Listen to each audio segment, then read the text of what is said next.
Okay. Hello, and welcome to Stasis Pod, the Beast Machines podcast. I'm Rob. I'm Jen. I'm Alex. And I'm David. No, you're not David. What are you talking about? That's stupid. We don't have a David. God, this podcast is stupid. Why aren't I just playing World of Warcraft now? I'm going. There's a hockey game on. I could be watching that instead of dealing with you three dicks. Would you stop shouting? I have to edit all this crap later. God damn it. I'm sorry, we've been plagued with hate. Yes, my eyes, these eyes of mine are glowing red. And it all started when we welcomed a wolf in the fold. Dun dun! Surprisingly, nothing to do with savage or noble. No. Yeah! It kind of deals with the guy who used to be a wolf, but isn't anymore. Yeah. Yeah. That's it. He's the metaphorical wolf. I suppose.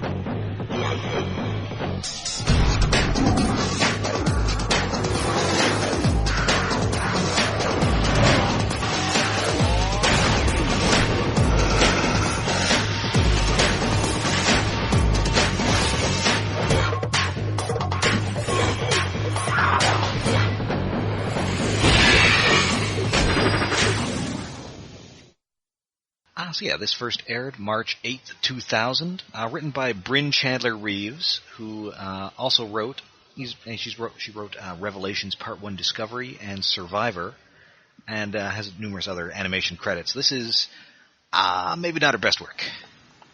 Yeah. This episode is not good. She wrote reality TV sensation Survivor? No, she wrote, the Destiny's Child #1 chart-topping hit, Survivor. What? Catchy tune. We're playing our old gags. Playing the hits. Sure, for Phantom 2040? Wow.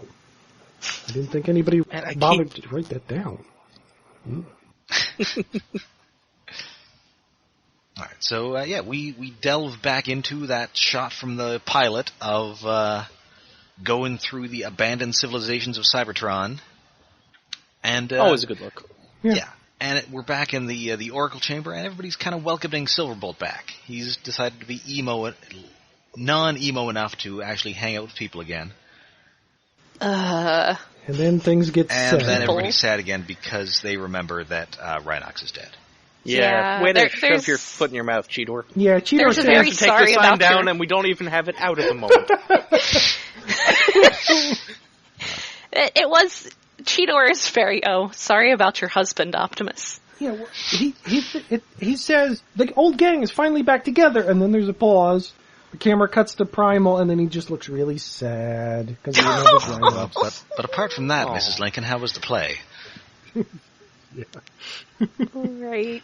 His husbando. And, Silverbolt is not exactly enjoying his welcome back party, but, Black Arachne assures him, you'll get used to it. Now that we have a moment to breathe, and then in the next shot, the BFH plunges tentacles into the planet. Oh, it is going full Legend of the Overfiend. That was my notes say, meanwhile, outside, Yorotsuki Doji. Ooh. Good pronunciation. Yeah. Thank you. Yeah, so it's tentacle assaulting the surface of the planet. Most interesting shot we get, I think, is the one that's kind of a cross-section view of the planet with the tentacles going through. Yeah, that was burrowing down. Yeah, and they're just burrowing through like a bunch of graboids. Graboids. Or, sandworms. And they just start putting out green energy pulses. And, unfortunately, Silverbolt does not walk without rhythm because he attracts the worm. And one of those green energy pulses into him, and then a little spider thing comes out of his back. Yeah, that's weird. We get an explanation for it later, but it seems like the green energy pulse created that thing, but it didn't. It's just an odd It just activated it, which seems like a lot. This is a lot to go through to just turn this thing on. Don't you have Bluetooth? Yeah. And it does look like he has one. And with this it's a spidery looking thing, or a tick clamped on the back of his neck, and with the weird pulse and the naughty tentacles, this feels like a Tarantula's plot. Yes. It does. Yeah. Wow. Also, this thing and then shoots him full of red stuff that makes his eyes glow red and instantly gives him crazy face. Yes, there's a lot of crazy face in this episode. Oh yeah, I want to give this episode more credit. I mean, we did just get running at Dutch angles, so take a shot. Yeah. But we also get the animation and the level of detail they go into it to kind of emphasize something is wrong is really good. We get, like, strange neck movements and out-of-sync blink cycles and weird ticks. Yes. Yeah. And Rat Trap prompting Night Scream into doing a high five, which is how you can tell something is super wrong. And the high five is, like, slowed down, so it's the high five of doom. Yes! So as they're, everything starts shaking and they run out, the first thing, I didn't get the exact wording, but one of them asks if it's Megatron. And I'm like, or like, what do you think it is? It's like, 100% of the things caused on this planet right now are Megatron. I mean, there is no one else here. I don't think Cybertron is geologically active. Yeah, it doesn't seem to be. Maybe, like, Savage could have found one of the Beast Riders and was just riding it through buildings. Oh man, he's just joyriding Megatron. I'd watch that. But then I go back to that, and Savage and Noble are still technically Megatron, so... Yeah. So yeah, in short order, everybody is infected via physical contact, except for Optimus. Yep. So would this be a good point for me to give a brief history lesson on the Hate Plague? I mean, they haven't told us what it is yet, but yeah, let's talk about the Hate Plague, which this clearly is, and we're going to talk about it later. Yeah. Okay. Yes, the Hate Plague comes from the episode Return of Optimus Prime, which was written by Marv Wolfman, who we've brought up a couple times lately. It is something that was apparently found in the heart of a dying star that exploded, and the humans who rescued Optimus Prime from that explosion, because from the end of Dark Awakening, the most scarring episode of possibly any 80s cartoon show ever. So basically, the important thing is they got a hold of it. They got a hold of this thing, the spores, and they discovered that it made Transformers somehow turn all red. Actually, it made anything turn all red. Yeah, even like people. Yeah, it made people turn all red too, and just start. It was very 28 Days Later, where it was. The thing I found interesting about this episode was that the original Hate Plague was very much a sort of zombie metaphor. It was a very zombie sort of story where there were like infected masses that were just moaning and shouting, and they would become very sort of, they could still talk and they would say jerky things. But for the most part, they came off as very sort of animalistic in the way that zombies tend to be. But here it's not very much a zombie sort of metaphor at all. I will go later into how this was all resolved, because I feel that was glossed over quite amusingly in this episode. So what you're saying about it is more 28 decacycles later than it is Michael Bay Golden Hour of the Dead. Yes. So yeah, and instead of making them animalistic, they just become dicks. Yes! Yeah. They just become really mean to each other. Yes! And in the spirit of that, bad texturing on one of the shots with the metal tentacles. Bad mainframe. Uh-huh. That should not have made it into the final cut of this episode. You should have fixed that. I didn't notice it. Yeah, it's kind of blink and you miss it.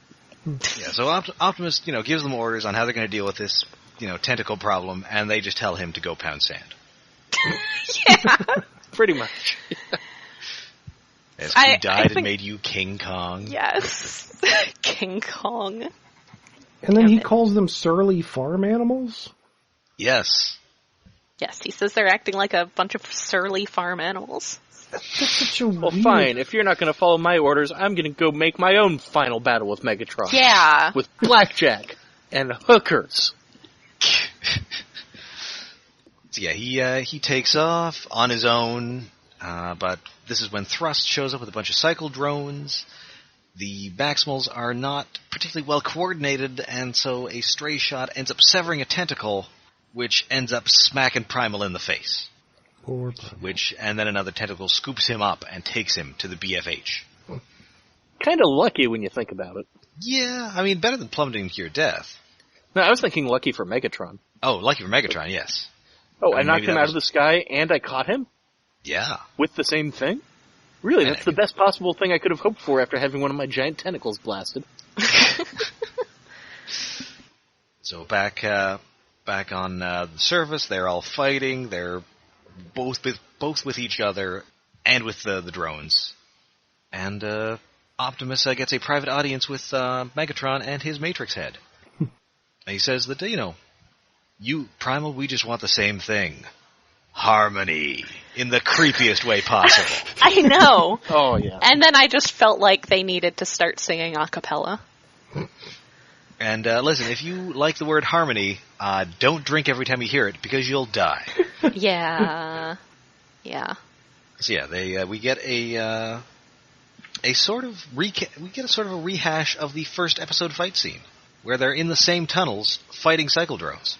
Yeah. Except this time they can all transform, and also they're being super mean to each other. And also Silverbolt decides, screw this, I'm going to leave again. Yes.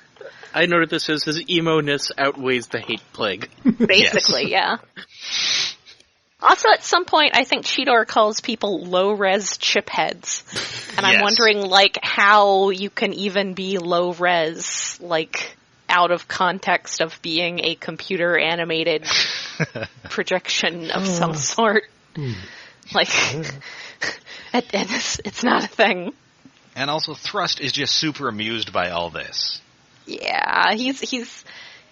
I think at some point he makes a comment about selling tickets, though I don't know who he'd sell them to, because Jeff he started talking to his mindless drones because he doesn't have anyone else to talk to now.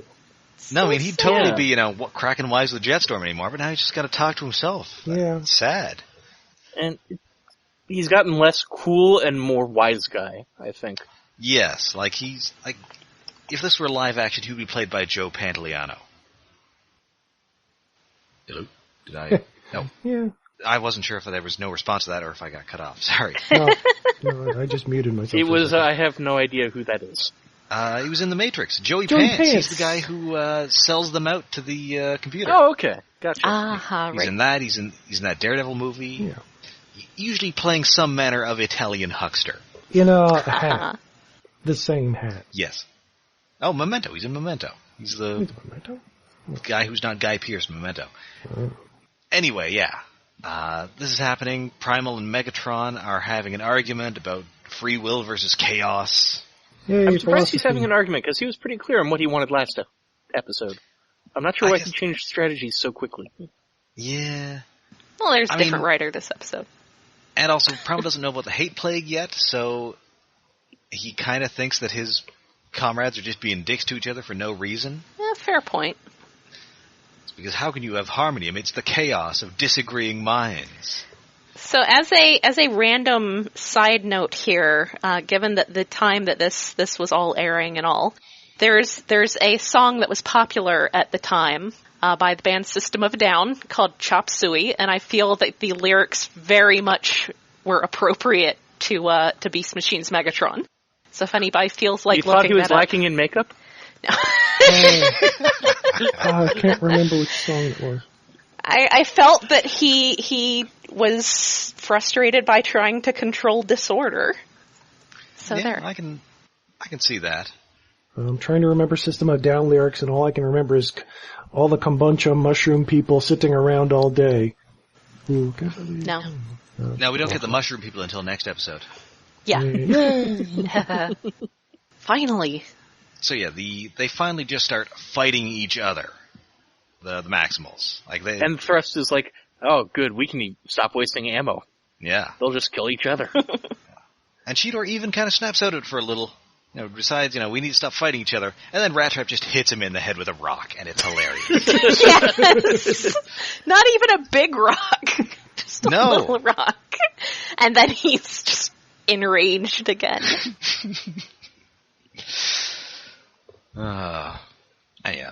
While this is going on, Silverbolt is just off on his own and finally realizes that, oh, hey, there's something the size of a tarantula on my back. Yeah, I should maybe take that off. So Primal leaves Megatron and gets back there, does the old shoulder tap to distract thrust, and then punches him in the face thing, which I always enjoy. Yes. I think he did that to Waspinator once in Beast Wars. I think so.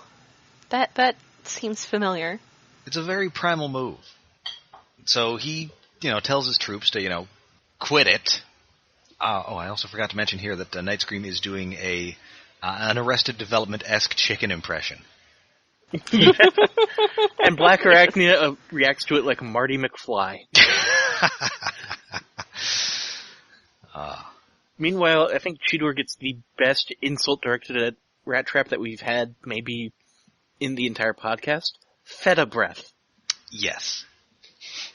But the Rat Trap gets a pretty good line in as well. You want a piece of me? I want a lot of pieces. Which, good luck, Rat Trap. Yeah. Come on. A line so good that it was taken by the first live-action Transformers movie. Megatron says it right before he bisects Jazz. Oh, no, don't remind Jazz. me of that. Speaking of Agent Smith, I guess. Yeah. Man. You ruined the mood. Well, it's okay. Now that we've said odd Jazz, we can just discard the entire thought of him. And, I'm just going to carry these chunks around for a while. I guess I should bury these or something. I don't know what we do. We haven't done that much world building.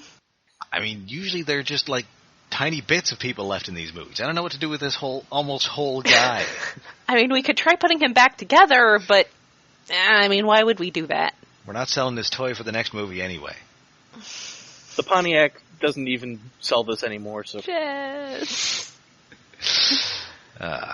So yeah, Primal gets there, but then Cheetor promptly kicks him in the chest, and he gets infected. And he gets what I think is the best line of the episode. Oh, yes. That is, forget the seeds of the future. I'm burying you in the past. Yeah. And Gary Chuck really sells that. It's great. He really does. It's amazing. So good. So now they're all fighting, and Silverbolt gets there and tells them, what up? You're all infected with a virus, obviously. God. Come on, this is ridiculous. Obviously. Have you maybe not noticed that all of your eyes are glowing red? And from the POV shot we get from Cheetor at one point, that you have like a red spirograph thing running around the outside of your optics. Yeah, did you just think you needed some of that stuff Ben Stein used to shill? Yes, clear eyes. For dry, red, For hateful eyes. red eyes, get clear eyes. So yeah, they finally figure out that this is a virus. Rat Trap does science things and figures out that it is this all triggered this thing that was implanted in Silverbolt, I guess as a failsafe in case the Maximals ever reformatted him, which, good plan, Megatron. Yeah. And it has an adrenaline booster, a neocortex suppressor, and a shutoff on the self-diagnostic. And of course, it is contagious. That all sounds very helpful for something that was found in a sun and also infected humans. Yes. I suppose they said it was a version of the ancient hate plague. Yes, and then Night Scream yells at everybody for not knowing what the hate plague is. Yeah. And then Megatron just starts sending waves of energy through the tentacles to just cause earthquakes or something? I don't know. It's an earthquake Something machine. like that. Who knows? This is a thing I can do now. But hey, Primal has an idea, and they are going to have to work together to reform their neural pathways. That's the only way to destroy the virus and cure us. And then the rest of my notes are just, this makes no sense. So I would like, this is where I would like to speak up again here with the Generation 1 history lesson. Now, when asked about it, I think it's Rat Trap who says, they ask, how do we counter it? Or how do we cure it? And he says, it's impossible. The way that you cure it is by opening the Matrix and playing Stan Bush's The Touch. this is how it was cured in G1. Presumably, I mean, I could see then that if, the Matrix, I mean, one has to assume at this point that this is in cartoon continuity. At that point, when he opens the Matrix, it, disperses. So there's no crystal in the Matrix after that. And then in Rebirth, which is what we watched, he's actually just putting the Matrix casing into Vector Sigma to activate it. So the Matrix no longer exists after that. Presumably Stan Bush is long dead. So then, short of... They're not going to pay for a Spotify account. No. So short of any other cure for it having been found since then, yeah, it's impossible to cure. Couldn't you try playing Dare instead? That might help alleviate the symptoms. Yeah, you would think, but again, Stan Bush is long dead. Yeah, that's true. Maybe that was part of the records that the Maximal elders cut off and hid. We cannot allow this 80s power metal to fall into the wrong hands. It's true. We just can't let the people know they could win if they dare. We just can't allow people to get haircuts like this again. No. Not to mention the damage that could be done if they harness the power of laser guitars. My God, they might start abusing Laserbeak.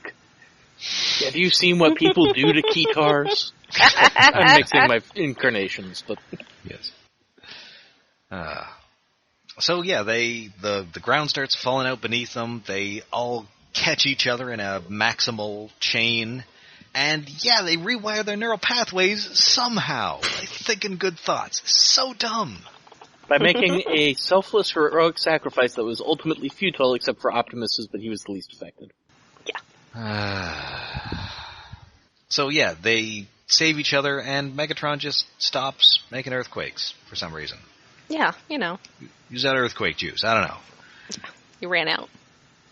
Well, actually, we do get kind of a reveal that the point wasn't to try to kill them all, but was to try to bring Primal around to his point of view. Yes. And Primal thinks, hey, maybe Megatron is right. Except, could it be that Megatron is right after all? No! No, he's... God damn it, Primal. Come on. It could be. Almost, If Tankor was still around. Yes. And then we end with a big Megatron laugh.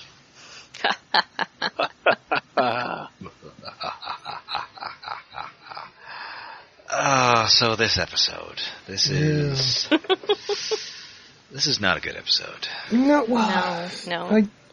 I have the least amount of notes for this episode for any episode we've ever done. So, I mean, I like the Maximals being hilarious assholes to each other because it's hilarious, but that's really all this episode's got going for it. Pretty much. And again, the animation is top notch with the facial expressions and the constant crazy face. But it's like all A plot with no B plot. Yes. So, yeah.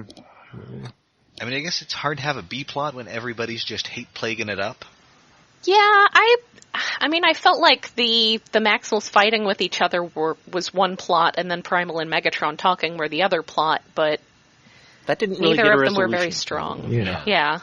And in fact, I don't know that we ever follow up on Primal's moment of doubt here. Oh, that's disappointing. Maybe at the end? I mean, the last episode is basically one giant philosophical argument that's also a giant robot fight. So we've got that to look forward to. I'll have to see if it comes up there, as I've forgotten so much of this series. But yeah, that is A Wolf in the Fold. It's kind of a skippable episode. Yeah. It's right between two new character introduction episodes. Yeah. Yeah. It's entirely skippable. I'm not sure I'd go as far as to say it's outright bad, but it's there. Yeah. It's there, and it could be better. Yes. But, we will be back next week, and be sure to find us all over the internet. We are on Facebook, we are on Tumblr, and we are on Twitter, and you can get us on iTunes. And we are hosted by iaconunderground.net, where we have a Patreon to support this and our news podcast, Iacon Underground Radio. That is at patreon.com/iaconunderground. And if you have a if you have ever rewired your own neural pathways, then please write in and tell us about it at the Maxim mailbag at stasispodcast@gmail.com. So join us next time when we'll be digging into a little home soil.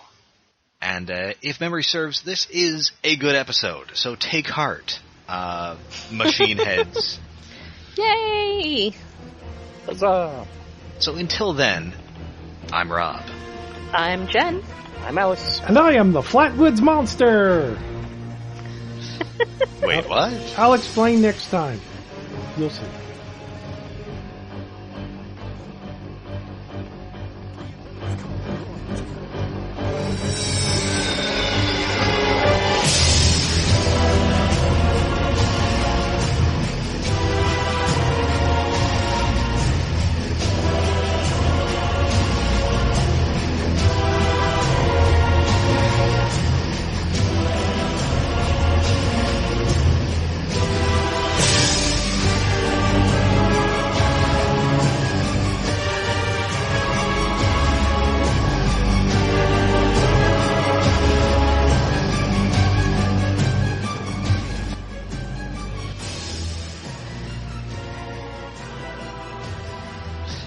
Wait, what?